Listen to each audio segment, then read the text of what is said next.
and talk about homework. So one thing for scribing, there are still classes where are no students assigned. In the future? Yeah, next week, for example. Okay, I'll mention that. That's not up to now. Great, thanks. I can see it. Let me try. All right, see you shortly.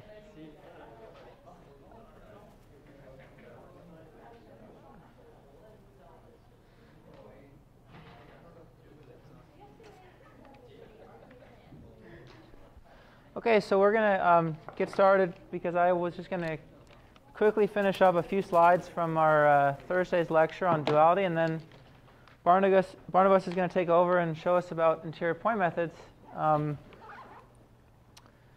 if we get to the primal dual interior point method, and depending on what we cover with the regular interior point method, you'll see there are really nice use of both duality and the KKT conditions.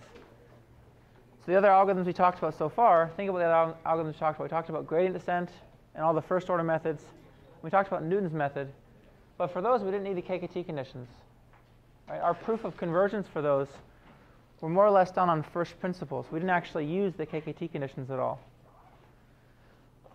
Interior point methods, again, if we get to primal dual, you'll see that they play kind of a key role in helping us formulate an algorithm.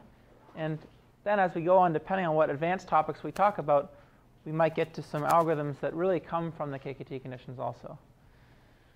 So just a couple of announcements. Your homework's due Thursday, right? This Thursday? Yeah. Thursday. So make sure you're on top of that. Office hours. I have office hours tomorrow. Barnabas has office hours on Thursday. We also were looking at the scribing list, and there are some blank spots next week. So if you haven't scribed yet, or you feel like doing it a second time, but especially if you haven't scribed yet, please sign up for next week and try to fill in the empty spots. Remember, it's a sliver of your grade, but it's still a non-zero sliver. I think that was it for announcements. So we're just going to finish up a couple of the slides we talked about last time on.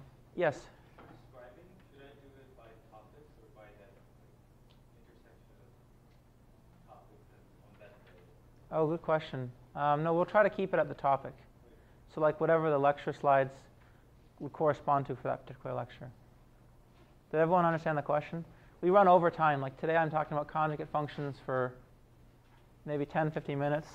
So the people who are scribing today's lecture should try to cover the interior point methods, and the people who scribed Thursday's lecture might add a few sentences about what we talked about now.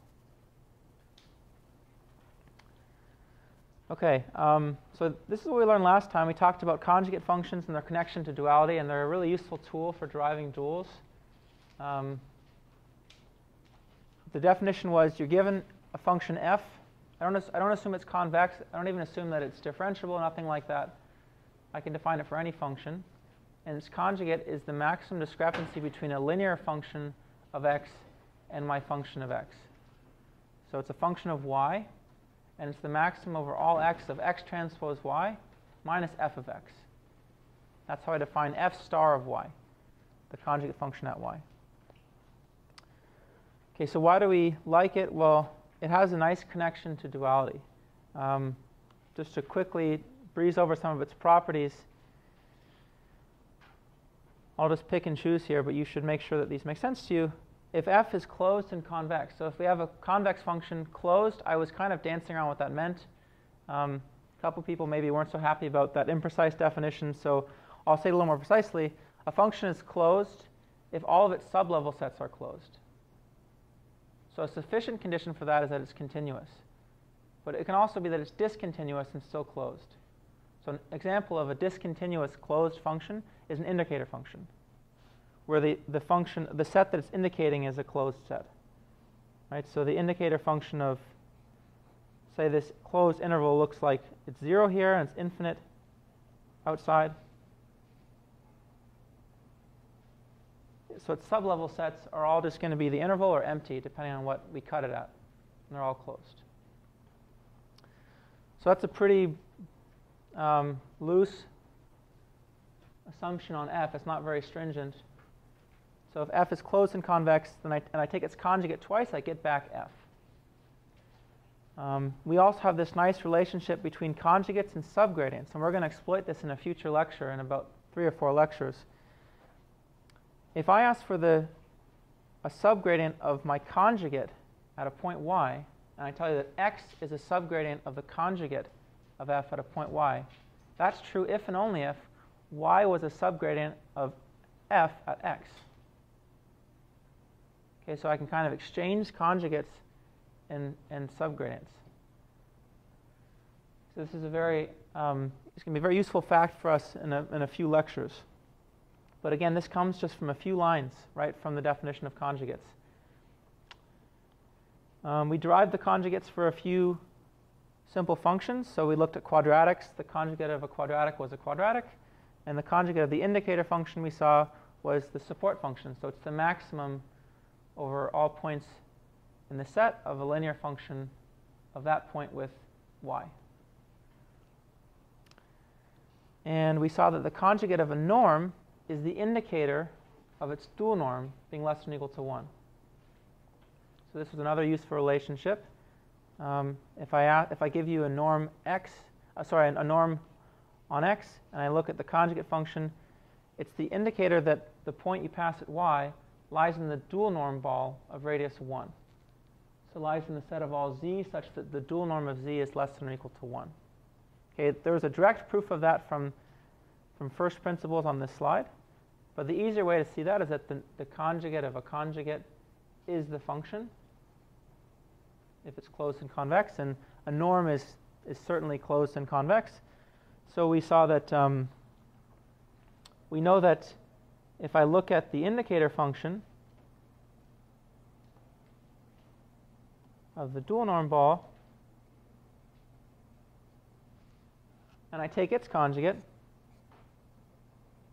then it's very straightforward to see that this is just, by definition, and what we had in the last slide, it's the maximum over all points z that have dual norm less than or equal to 1 of z transpose y. So if I'm evaluating the conjugate at y, then that's very straightforward to see. That just came from the conjugate of the indicator function as this support function.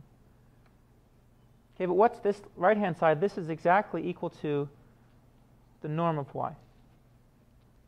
That's the norm-dual norm relationship. So now if I ask you what's the conjugate of the norm, well, what do? You just take a conjugate of both sides. So I get that the conjugate of the norm function, and I take 2 conjugates here. But 2 conjugates give me back the original function, right? So it's the indicator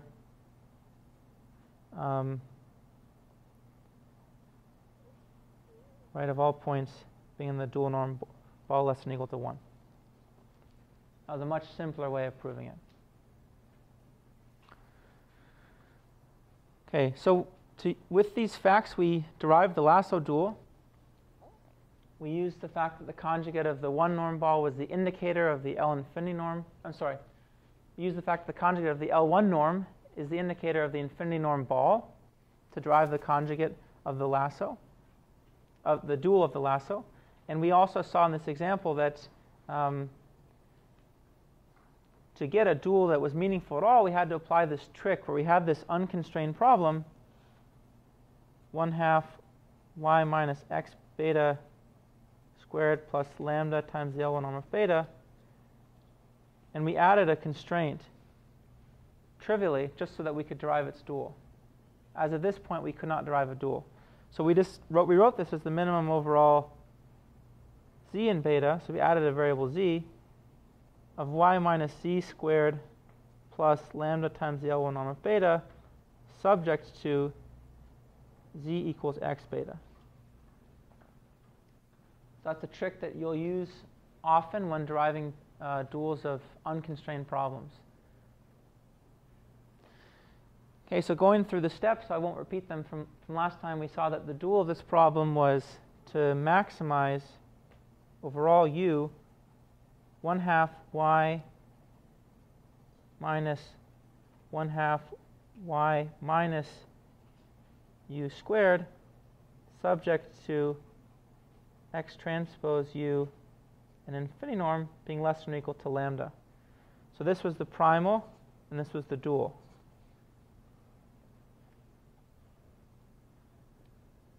So we know that if I were to solve those two problems, then they have the same objective value at the optimal point. But what's even more useful than that is the following relationship, which is that if I look at the Lagrangian for this problem, so it's easier, like I said, to rewrite the primal problem like this. The Lagrangian is a function of now beta, z, and u. These are my primal variables. This is my dual variable. And it's equal to 1/2 y minus z squared plus the L1 norm of lambda times L1 norm of beta plus the dual variable u transpose z minus x beta. That's the Lagrangian I would form. And so what we would do is we'd minimize this to get the dual, right, over beta and z. And what we see is that, remember we had this characterization, is that we know that if I have the optimal dual point u, so I call that u hat, then beta hat and z hat, the optimal primal points, they must minimize this when I plug in that u over all beta and z. That was the first condition called the stationarity condition of the KKT conditions. So in other words, if I look at L of beta, z, and u hat, then this is minimized at the primal solutions, beta hat and z hat. So let's just plug in u hat, pretend we have it at this point, and see what that tells us about z. So the criterion here is differential with respect to z. So if I take its gradient and set it equal to 0, that'll give me a characterization of what z has to be in terms of u hat. So the gradient with respect to z here is what? The gradient of this loss function with respect, Lagrangian with respect to z is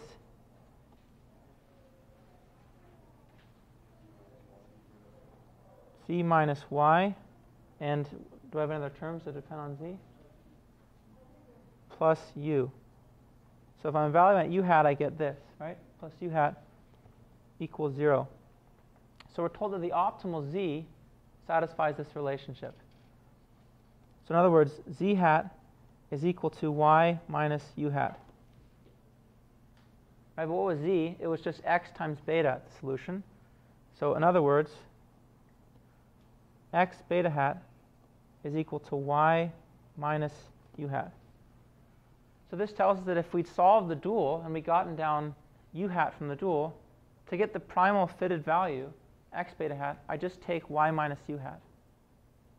This is another way of saying that we can solve the dual, get u hat, and if I want the primal fit, I just get it from this equation. So this is a stronger connection than just the actual criterion values being connected. This is connecting the solutions. This is more useful in practice.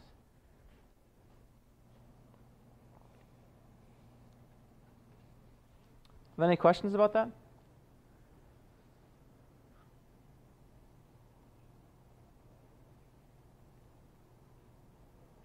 Okay, so again, that comes from the stationarity condition. So just remember that that can be used to characterize the relationship between the primal and dual solutions. This is an example where the dual is not transparently that much easier than the primal. Right? There's not really any reasons to believe this is an easier problem than the primal. But in some cases, the dual will be easier than the primal to solve. So if we solve the dual instead of the primal and then recover the primal solution via a relationship like this, that's a big win.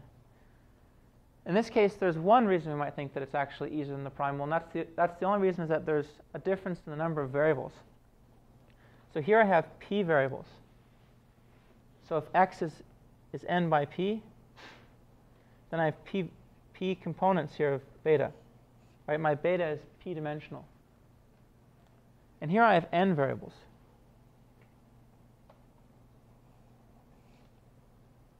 So if we went through these steps carefully, we'd see that u is actually an n-dimensional vector. So if p was much, much bigger than n, then this is a smaller dimensional problem. That's maybe one reason why I might prefer the dual. But looking at their forms, you know, this is not really that much easier in form. OK, so then just the last point I wanted to cover was that this point that was raised last time, somebody saw this in class, just to solidify this point, was that conjugates are going to frequently appear in the derivation of dual problems. So we saw them in the lasso, but that wasn't a fluke. And it's because of this relationship. F star of y, right, it was the max of x transpose y minus f of x over all x. In other words, I can write this as minus the minimum of minus that, right? So it's minus the minimum of f of x minus x transpose y over all x. And I'll just move the minus to the other side and say that it's the minimum of f of x minus x transpose y. That's another way of looking at the conjugate function. And what does this look like? This looks just like the term in the Lagrangian that we get from using a dual variable y if our constraint involved x. Our constraint was like a linear function of x, or just involving x in this case. Right, so this piece of the Lagrangian we just get represented exactly by the negative conjugate.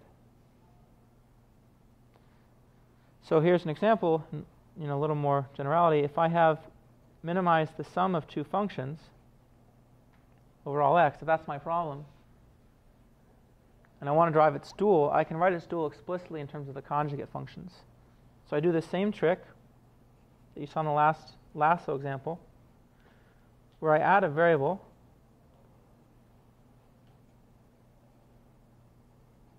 subject to x equals z. Because before that I had no constraints, so the Lagrangian was kind of vacuous. And now I write down the Lagrangian, which is a function of x, z, and say u, a dual variable, which is f of x plus g of z plus u transpose. In this case, I want to write, it doesn't matter whether I write z minus x or x minus z, but to match the slides, I just wanted to think about it for a second. U transpose z minus x. And now let's minimize this over x and z. So I want to minimize L over x and z to get the dual function. That'll be a function of u, x, z, u. And then this will be the function I have to maximize to get the dual. So we can break that up, right, into a sum of a minimum over x of f of x minus u transpose x, right, from here and from here, plus the minimum over z of g of z plus u transpose z. And what is that? Well, we know what each of these things is explicitly. That's just minus the conjugate of f at u minus the conjugate of g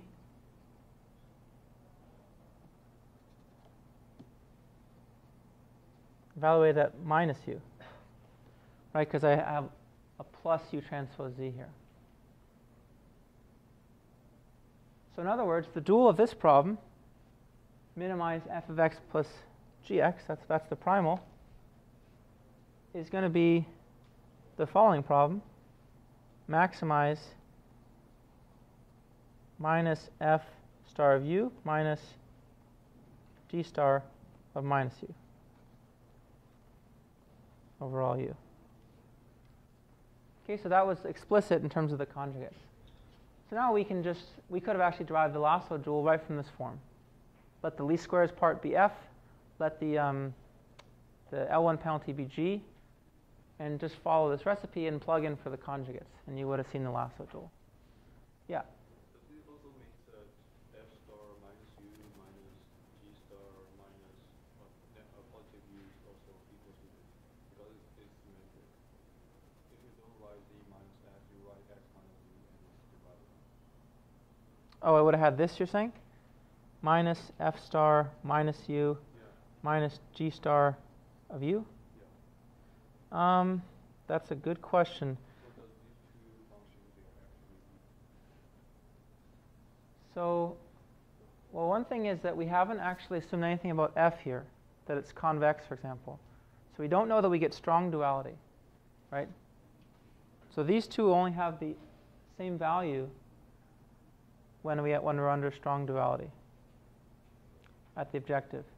And so in that case, that would imply that this also has to be equal to the primal at the optimum, so it has to also be equal to this at the optimum. So if we have strong duality, that would be the case, that these two have to be the same, at least at the optimum. In general, I don't know. I mean, probably we should just look at the definition of the conjugate function, right? F star of y is equal to the maximum of x transpose y minus f of x.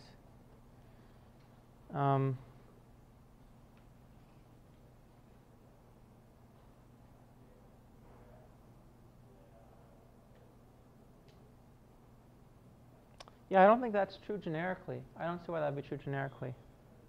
Like if you look at the lasso example, then you'll see this is the indicator of it lying in a L infinity norm ball. Right? So I can put minus u or u there, it doesn't matter. It's like for a norm and stuff, it wouldn't matter. But I don't know why that'd be true in general. It's a good question, though, to think more about it. Other questions? Yeah.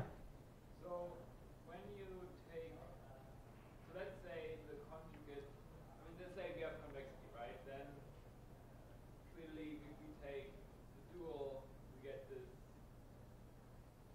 version with the conjugate. If we take the dual again, we get back the original form. Right. I guess I'm wondering, when is that the case? That if we take the dual problem and then we take the dual problem again, when do we get back to the original problem? That's a great question. That's a very good question. Somebody asked me that last year, and I didn't know the answer to it. So I did my homework this year. So last year I kind of I added some slides when somebody asked me that question. But it's a good question. I mean, it's very natural. Like if I take the dual twice, do I get something different? And so you can actually prove for simple problems that the answer is no. You get back the same problem. And so on your homework, for homework 4, you're going to show that. And it's very straightforward in terms of conjugate functions. So if I have a problem like this, minimize a function subject to linear inequality constraints and linear equality constraints, then this is the dual. It goes through the same arguments we just did with the conjugates. And I take its dual again, I'll get the primal, as long as f is closed and convex. This is pretty straightforward. Now the question is, what happens if I don't have like linear inequality constraints, but I just have generic convex constraints? Because that's the most generic version of a convex problem that we know of. Right? Minimize a convex function subject to convex constraints and linear equality constraints. And so the answer to the question, does such and such occur when that's a difficult question, and it doesn't seem like you can find it in the literature, is look it up in the Rockefeller book. Because that book really contains the answer to nearly all of these questions somewhere. The trick is just, can you find it in the book? Because it's a very dense book. So in fact, the answer to your question is in the Rockefeller book. And so this is the answer, which is that it is generically true. As long as all of the functions are closed and convex, take the dual of the dual, and in a precise sense, you get back the original problem. So you're not kind of creating new problems out of thin air. Now, where this is in Rockefeller, it's in chapter 29 and chapter 30, and it's disguised in a very different language. So I'd encourage you to read that if you're interested. But in order to prove this, he has to introduce something called bifunctions. And these are kind of a very messy object, especially when we're talking about such simple things as conjugates and dual problems. But it's proved in terms of these bifunctions. So the answer is no. You don't get a third problem. All right, so that was really all I want to cover. Should we take a break, or do you want to just jump into the... Maybe I just start and then we... Yeah, okay, so we're going to talk about interior point methods.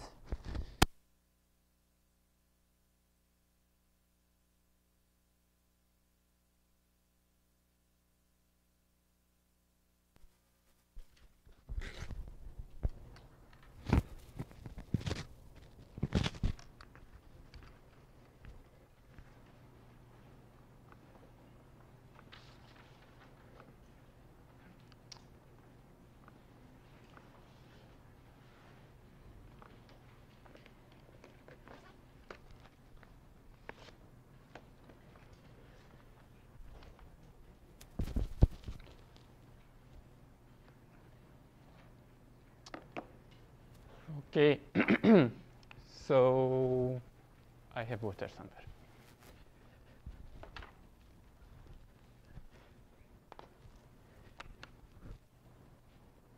So maybe I should apologize first, but in the last 2 days I slept 4 hours, and we will see if it helps you to understand material better or not. On one hand, you know, I might say things that doesn't make sense, but I will be slowed down, right? So we will see. So interior point methods, they are a huge topic, and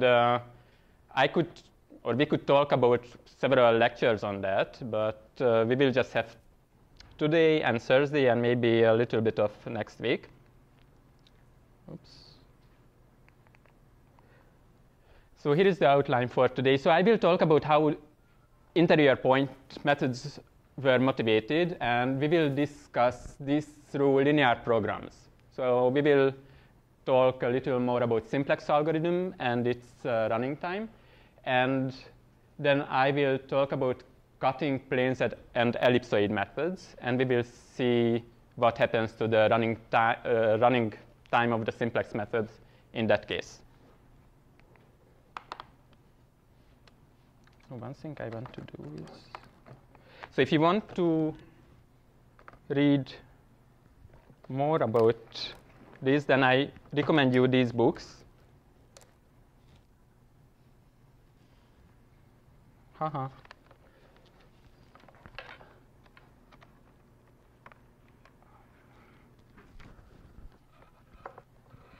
Still no good.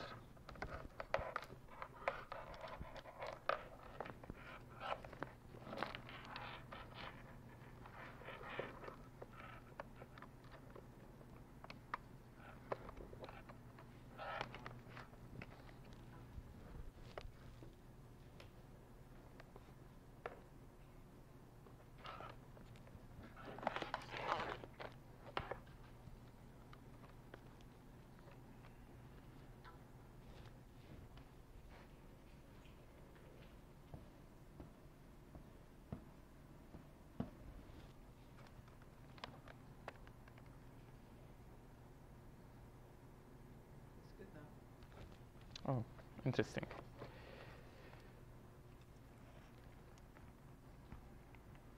Right, so let's start with the linear programs. So as you remember, the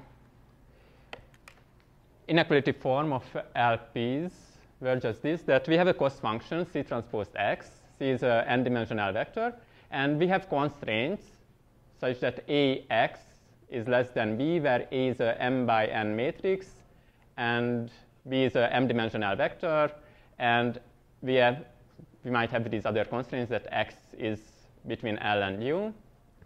And you also remember that we can rewrite this in a standard form linear programs, right?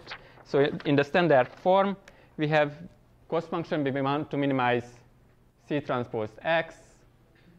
C is n-dimensional. Here we have AX equals B, and X is a non-negative vector. And if you remember back when we discussed the simplex method, sometimes we also make these other constraints that B, the elements of B, they are non-negative. Right? So we want to solve this problem. And we already know that any linear programs can be rewritten to an equivalent standard linear program. Right? So this is our problem. And when we solve this with simplex method, then we realized that what we did, it was just a combinatorial search. Right? So the simplex method was jumping from one corner from another corner. But you could also think of this problem as a continuous search. So we have a continuous cost function. Everything is continuous, and we want to find the optima in this problem. So the issues with combinatorial search methods is that if we have n variables and m constraints, then how many corners we can get? It's a question. So n variables, m constraints, how many corners they might define if you think of the simplex method?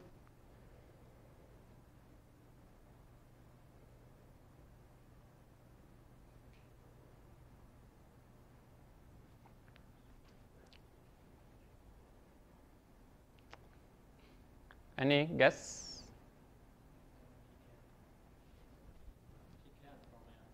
Yeah, so n choose m, right? So what we did is that we always selected a basis, and that basis had m elements, and we always, if you remember simplex methods, we had n variables. We always brought one variable back to the basis variables. We always had m basis variables. So in worst case, we can have n choose m basis variables. Each selection defines a corner, so we might have n choose m corners. That's a lot, right? So it might say that the simplex algorithm, the running time might be exponential. On the other hand, what people found in practice is that simplex algorithm was always very fast.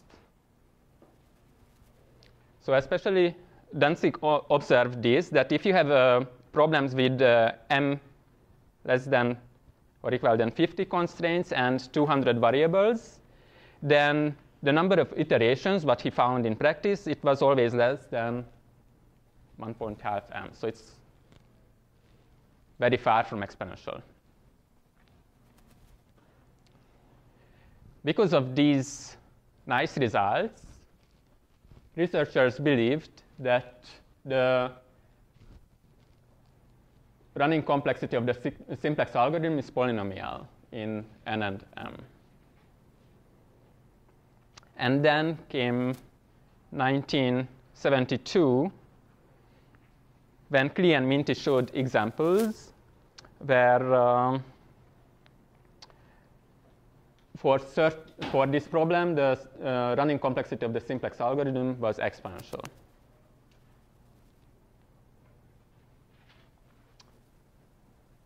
Okay, so let's see that problem. It has a very nice form. So this is how it looks like.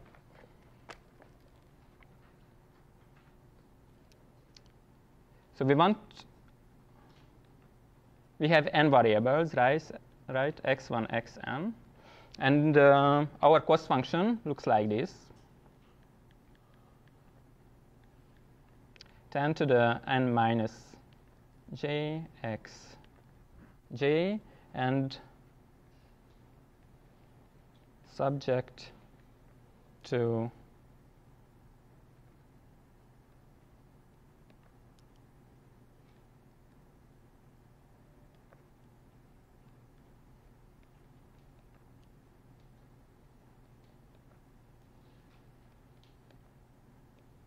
it's a bit ugly, but I will show a simple example with 3 variables, then it will be clear what this is. Okay, so we have n variables and n constraints.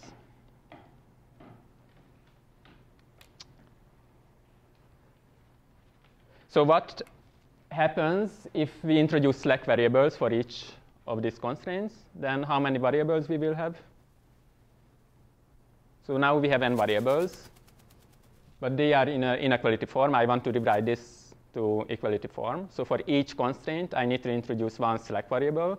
So I will have 2n slack variables, right? And n constraints. And you can prove that for this problem, the simplex algorithm makes 2 to the n minus 1 pivot. So it has exponential running time. Does it make sense so far? Good. OK, so let's just quickly see what happens here. So this is an example when we have 3 variables.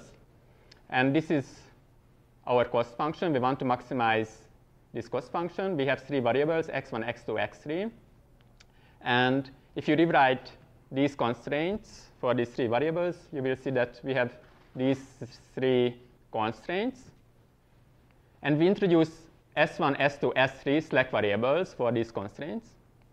And now you can rewrite this whole problem in this tableau form. And let's see what happens. Do you still remember the simplex rule? So what we have to do is that we look at where we have negative variables in this cost, right? We have this, this, and this. And we choose that negative number that has the largest absolute value. That will be this minus 100. So this comes to it will be a basis variable. And who's going out? You remember we had to calculate these ratios. And based on that, we decide who's going out. And in this special case, if you divide 1 by 1, 100 by 20, and 10,000 by 200, you will see that this is the smallest. So x1 is coming in, and s1 is going out. Right? And if you do this, you will have a new tableau. So actually what can happen is that you can see that we have n variables here in the basis, and each of them can be either the original variable or the slack variable. And when we do these pivot steps,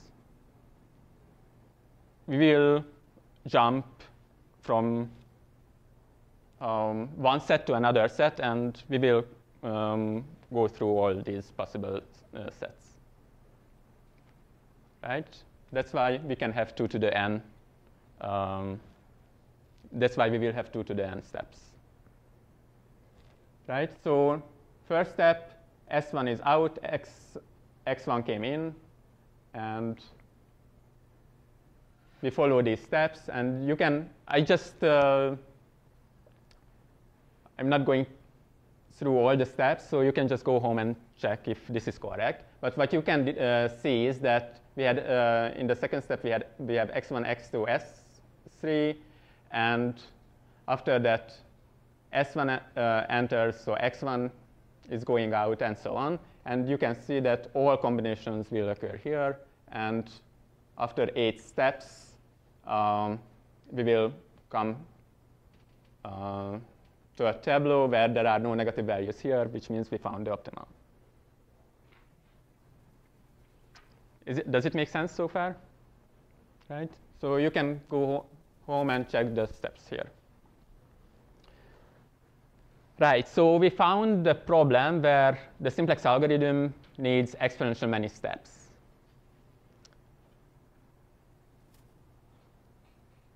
So after this, people started to think that maybe linear programs is difficult.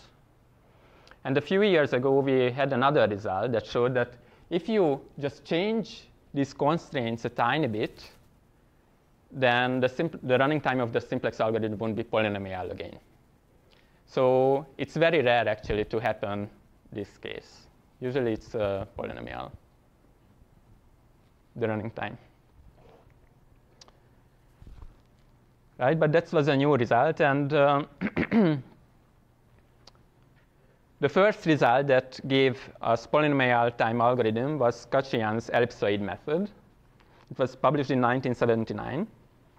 So what he does, it constructs a sequence of shrinkage ellipsoids, and each ellipsoid contains the optimal solution, but the size of the ellipsoid will be smaller and smaller. And Kachyan proved that his ellipsoid method will be polynomial, will have polynomial running complexity. So people were happy about this, right? So we had the simplex algorithm which has inverse case exponential running complexity. Then they developed this ellipsoid method, which has polynomial running complexity. That's much better. But guess what happened in practice? That this ellipsoid method was slower than the simplex algorithm. Right? So this is the difference between theory and practice. So after that, people started to work hard and find out if it's possible to construct an algorithm that has polynomial running time complexity and in practice works better than simplex algorithm. And that was really, people tried it very hard. And in 1984, Karl Markov derived an interior point method algorithm for linear programs that had these properties that usually it was faster than the simplex algorithm, and we can prove that it has polynomial time complexity. This algorithm is very complicated, and we will not discuss it, but we will discuss the ellipsoid method. And to see how big deal was this, Karl Markov was working at AT&T at that time, and it's a big company. What big companies want? They want to patent things. So they even patented this algorithm, and that was very weird that time. So people were, especially researchers, hello. That's okay. Researchers were not happy with that. They constructed big computers that had this algorithm and wanted to sell, and the price was $9 million for one of them. So they saw that this is that important. They could sell only 2, so maybe it was not that important, but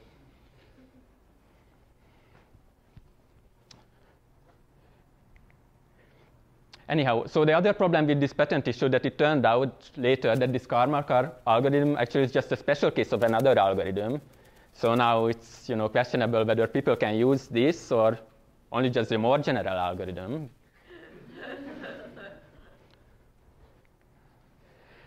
Okay, so let's. What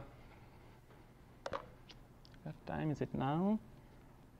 So maybe let's have a break now, 5 minutes, and then we will continue with the ellipsoid methods.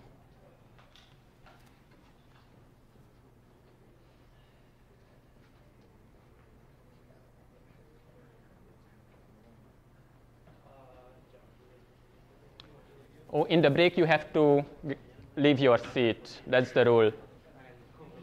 Sorry.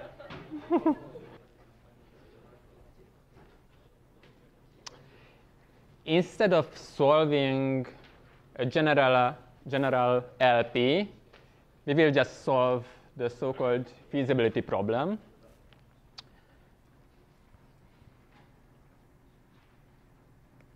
Which is this, that we have a set, let's say m-dimensional Euclidean space, and we have n linear constraints.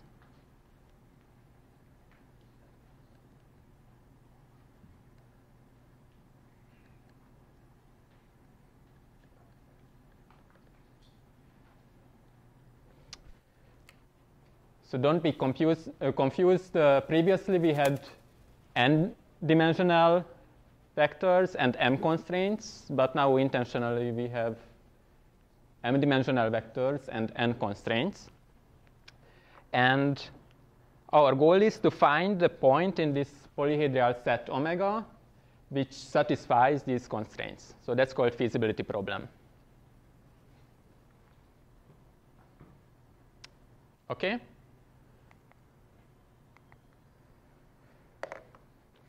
So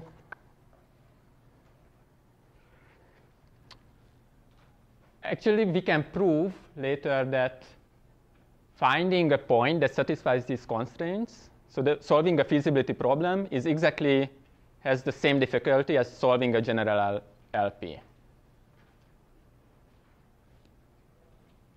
So one step is easy, right? That we can see that it's trivial that if we can solve LP, we can solve this problem as well, because it's like an LP without cost function.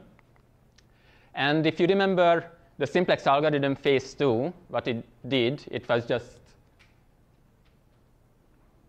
it was using the, so it was an algorithm that just solved this feasibility problem, because phase 1 assumed that we already have a feasible solution. But still, what we need to prove later is that if we can solve this feasibility problem, then we can solve a general LP, right? And we will see that that's very trivial from duality theory.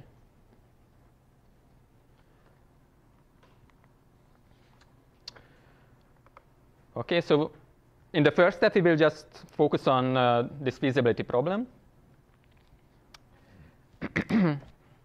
And we will make two assumptions, which are actually quite strong.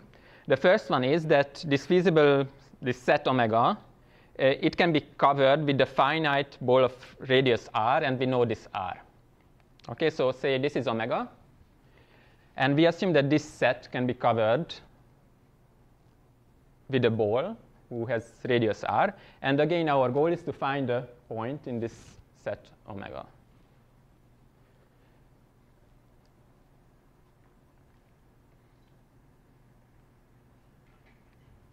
Okay. Oops.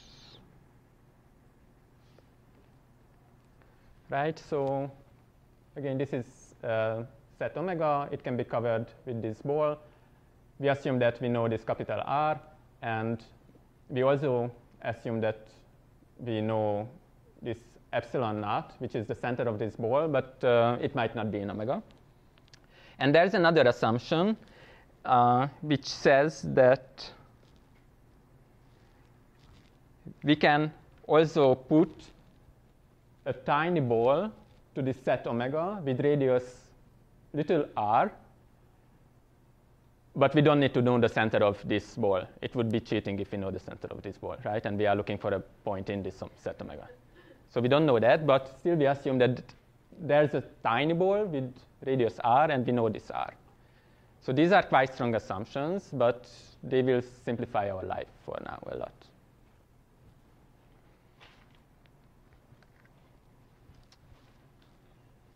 Okay, so we have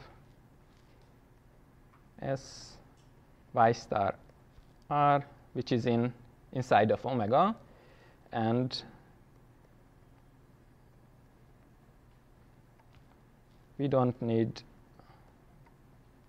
to know y star. Actually, we are looking for this y star.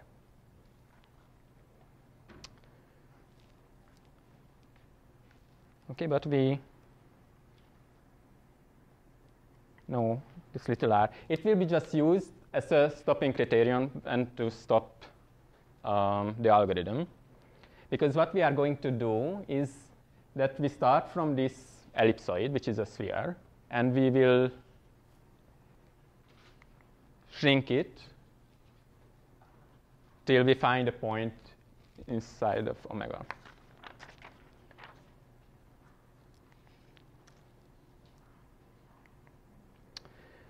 Okay, so in the followings, we will need a couple of definitions. So we will need ellipsoids. So we already know the definition of ellipsoid, right? So it's just points in the n-dimensional, oops, we are in the m-dimensional space now.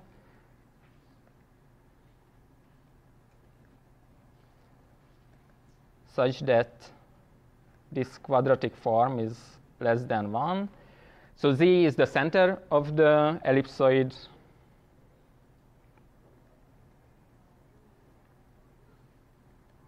And we also have another parameter Q, which is positive definite, and this is m by m. So question, what are the axes of this ellipsoid?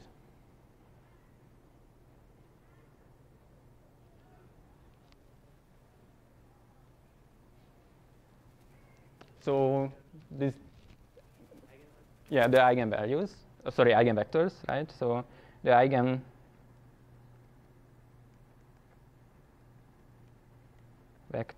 of Q. What are the lengths of the axes?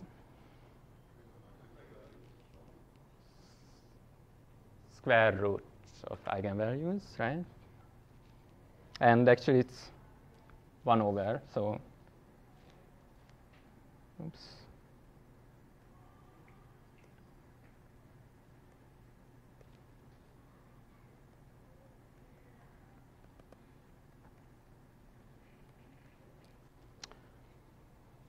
What's the volume of this ellipsoid?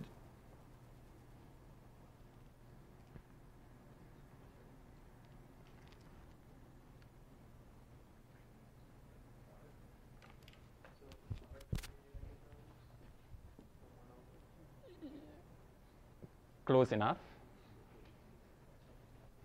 So just think of this Q as well, right?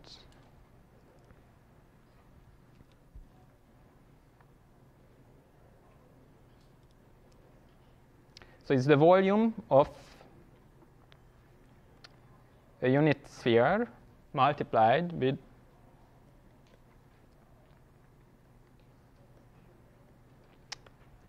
the inverse square root of matrix Q, the determinant of matrix Q.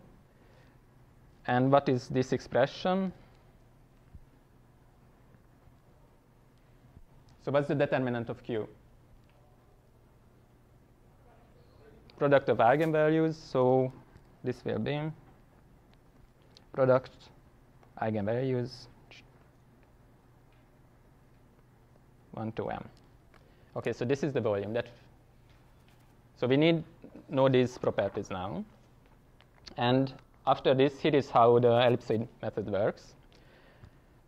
So there will be a series of ellipsoid defined. They will be denoted by epsilon k. So at iteration k, the ellipsoid is epsilon k. The center of this ellipsoid is denoted by yk, and the parameter of this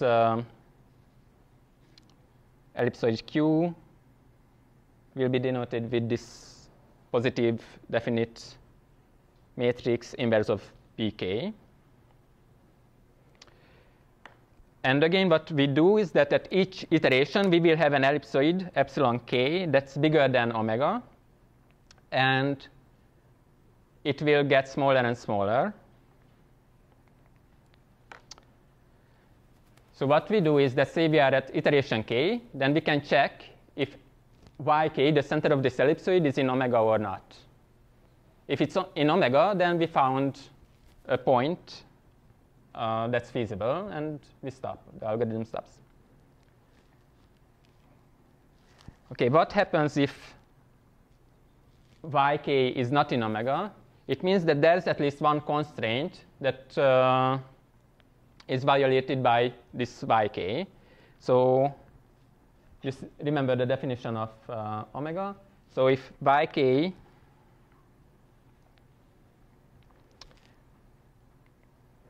is not in omega, say suppose then these j constraints violate. So yk violates these j constraints. So instead of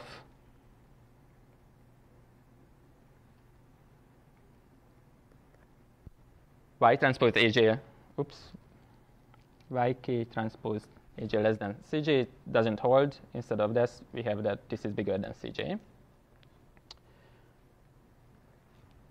So therefore, what we have is that we know that omega is, of course, it's in this ellipsoid, but omega is also in this set that aj transpose y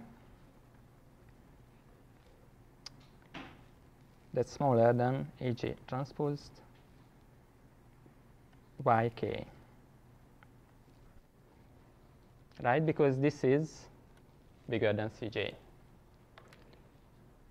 So this is very crucial, so I would be very happy if you can see this step.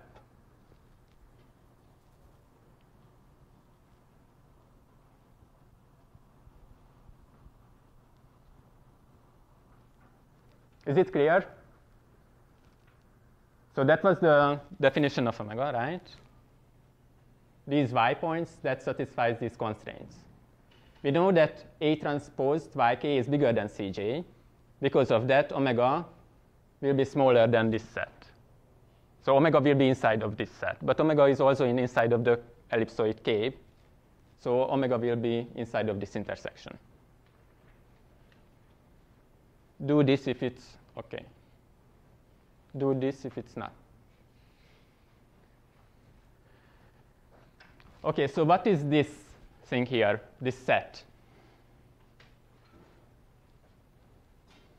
in y's? So those y's such that A transpose y is less than this number. What's that? It's a half space, right? So what we have just learned, that omega, this set, is inside of this ellipsoid and this half space. And also the boundary of this half space is going through the center of the ellipsoid.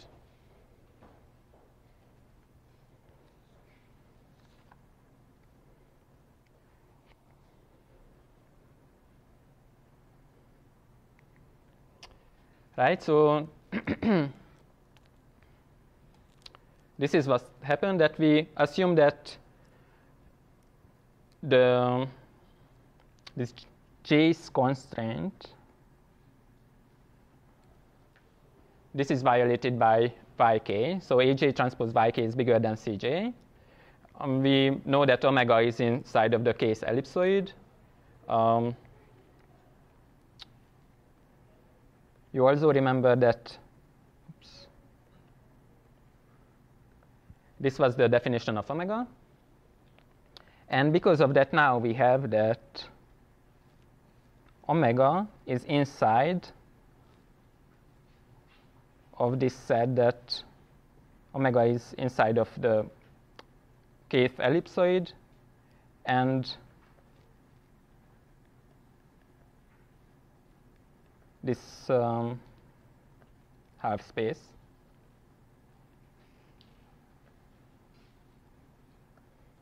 Okay, and we will call this half ellipsoid, and the notation is just this. Okay, so we had this set omega. Omega was inside of this big ellipsoid. We found that J's constraint, it violates, is violated by yk. Because of that, we know that omega will be in this half space as well. So omega is in the intersection of the ellipsoid and this half space. That's what we know. So what's the next step after this? So originally we knew that omega, this is omega is in this big ellipsoid. Now we know that omega is in the smaller space. So what can we do if we want to continue this ellipsoid method?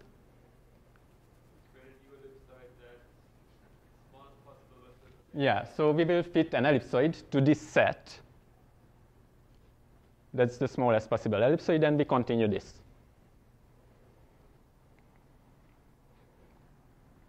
Okay, so this is how epsilon k plus 1 is defined. This is the minimal volume ellipsoid that contains this half ellipsoid set.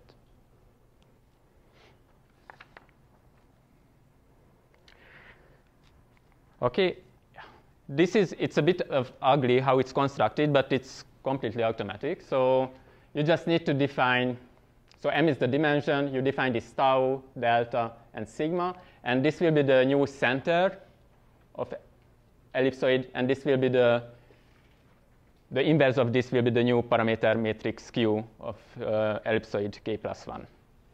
Okay, to prove why this is good, it's a bit of calculation, not that difficult, but I think to save some time, I will not show it. Okay?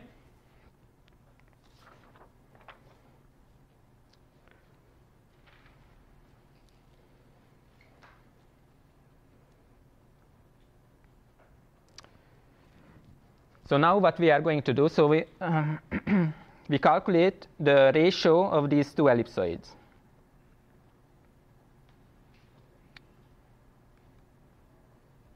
So we know that ellipsoid k plus 1 is ellipsoid with center yk plus 1 and this parameter matrix, the inverse of b, k plus 1. Right? And we know that this contains this half ellipsoid.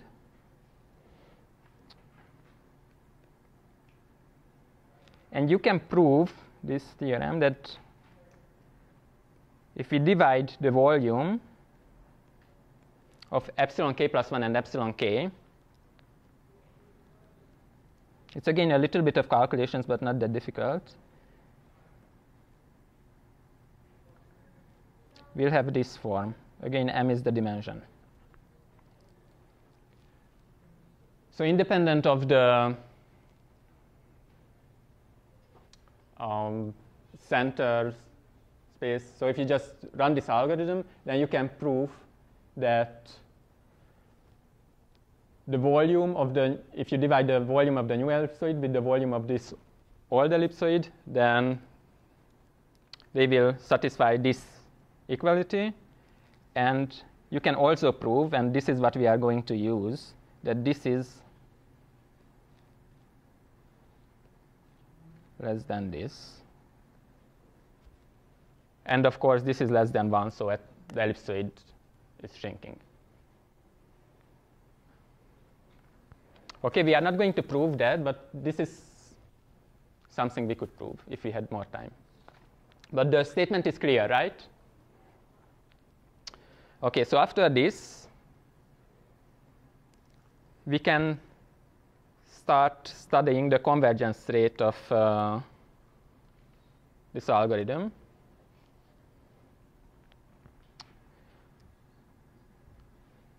So we had our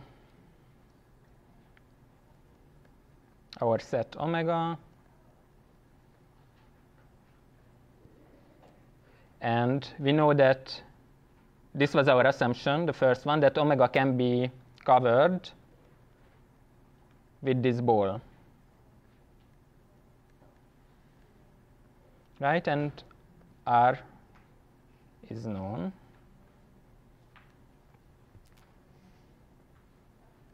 And Y naught is known as well. Okay, so then we start the ellipsoid methods from this ellipsoid. And from the previous theorem, we have that the volume of epsilon k plus 1 divided by the volume of epsilon k, we know that this is less than 2 times the dimension plus 1. Therefore, this is the trick. We can prove that the volume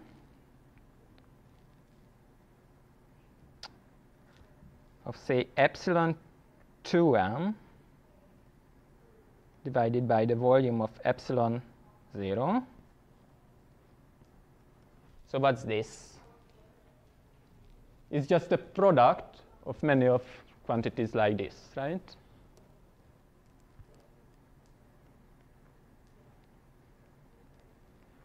Let me know if I'm cheating.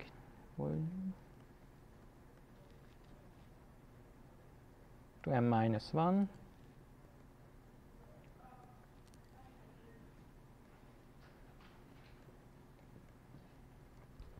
Right?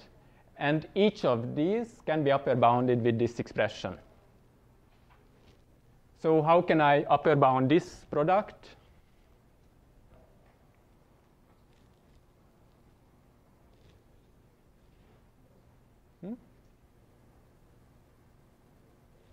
So this can be upper bounded with this. This one can also be upper bounded with that. So e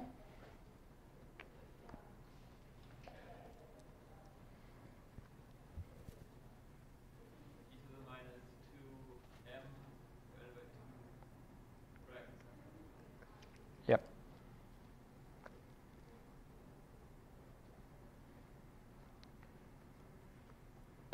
Good. And you can also prove that this is less than 1/2.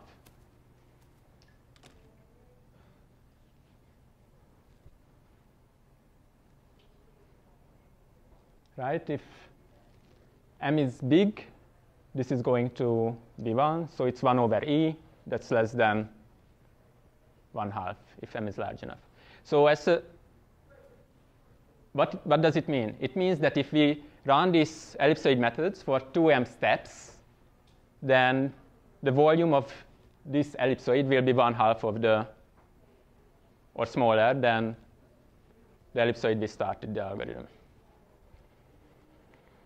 Okay, so in other words, in big O(m) iterations, we can reduce the volume of the ellipsoid to 1/2 of the initial value.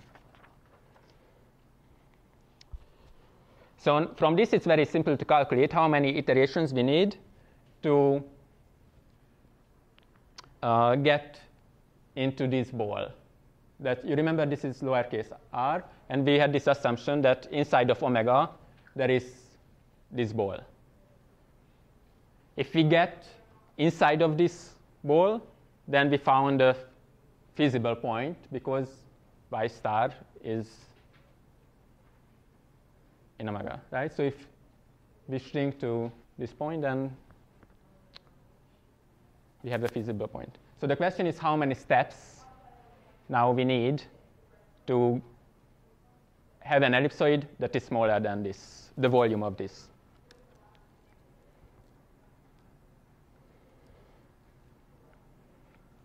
Right? So we start these ellipsoid methods from this big sphere.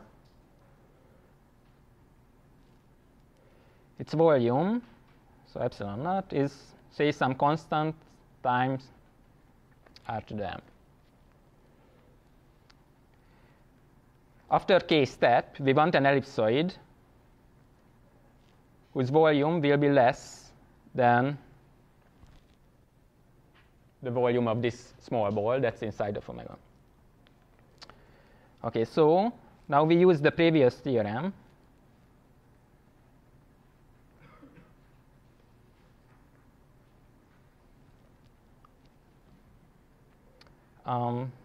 So because of this, it's less than this expression. And we know that in m steps, the volume can be smaller than 1/2 of the original. So if we have k steps, then we know that this will be less than 1/2 to the k to the m. Right? Because in each m step, we can reduce the volume with 1/2.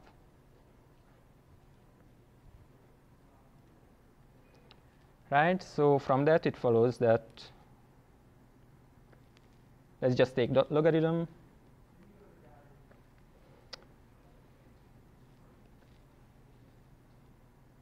This is less than log 1/2. In other words, m log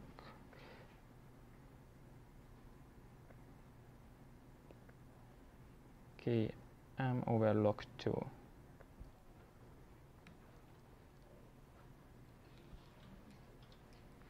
Right?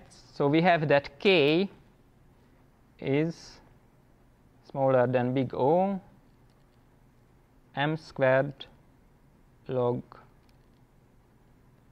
r over r. Good?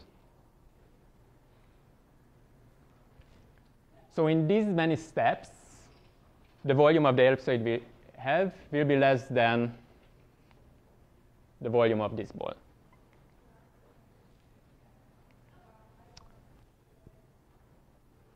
Okay, so all that left, so after these steps of the ellipsoid method, the volume will be less than, the volume of what we left will be less than the volume of the small ball. And all that left is that how many steps we need, how many calculations we need in one steps of the ellipsoid method.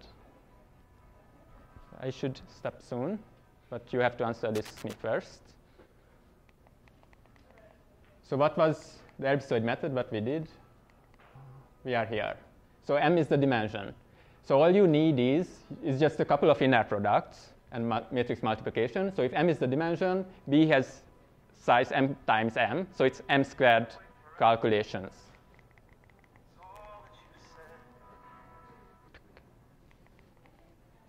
Right? So as a result, we need these many ellipsoid steps. In each step, we make M squared calculations.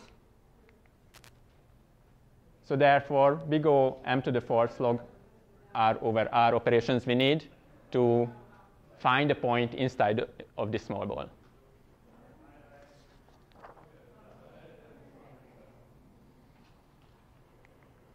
Okay, so this is how you can solve the feasibility problem. And now I want to finish how you can, with this, how can you solve with this ellipsoid method the general LP.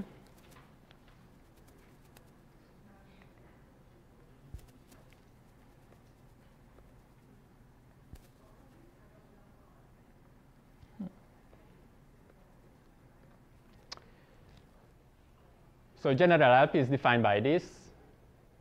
Here I want to maximize C transpose X subject to AX is not bigger than B, X is non-negative. That's the primal problem. It has a dual version defined as we need to minimize in Y transpose B subject to these constraints.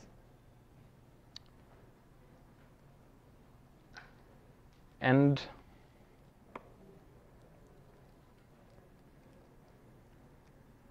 from duality theory, we know that for all feasible points, so if X and Y are feasible points of the primal and dual, then what's the relationship between C transpose X and B transpose Y?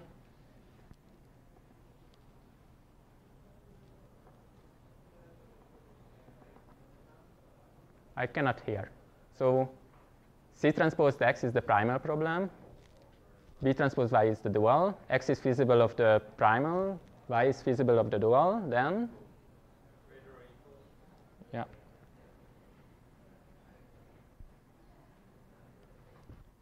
Right? And we also know that in the solution, C transpose X star is B transpose Y star, right? That the dual, the primal dual, so the duality gap is 0.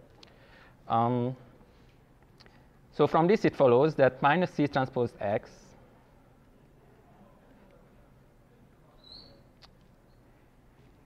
is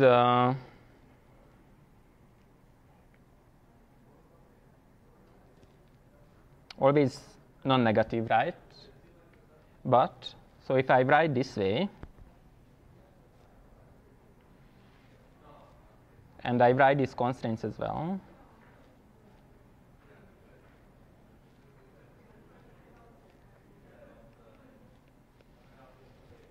it means if I can solve this problem, then the solution is the primal dual optimal solution, right? And this is just a feasibility problem. So if you can solve this feasibility problem, there are no cost functions here, then you found the optimal solution for the primal and dual problem. We already know with this ellipsoid method how to solve this feasibility problem. Using this way, you can solve any linear programs. And what will be the time complexity of this linear program? We have a presentation in here. We are just done. If you can answer this question. Right, so it will be like this, where M is the number of constraints and N is the number of variables. So thanks, we will continue on Thursday.